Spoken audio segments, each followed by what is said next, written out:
টি-20 বিশ্বকাপে প্রথম ম্যাচেই বাজিমাত বাংলাদেশি নারী ক্রিকেটারদের। দর্শক, 10 বছর পর টি-20 বিশ্বকাপে জয় পেল বাংলাদেশ নারী ক্রিকেটাররা।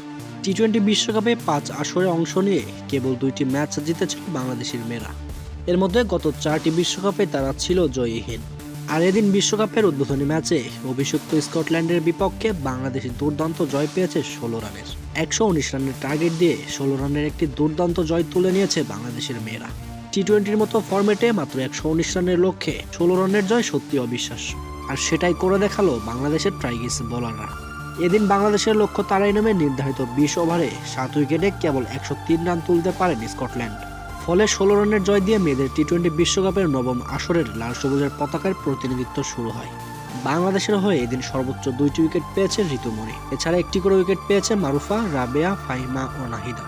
আর তাদের দুর্দান্ত বোলিংয়ে বিশ্বকাপের প্রথম ম্যাচে জয় দিয়ে শুরু করলো বাংলাদেশ নারী ক্রিকেটাররা।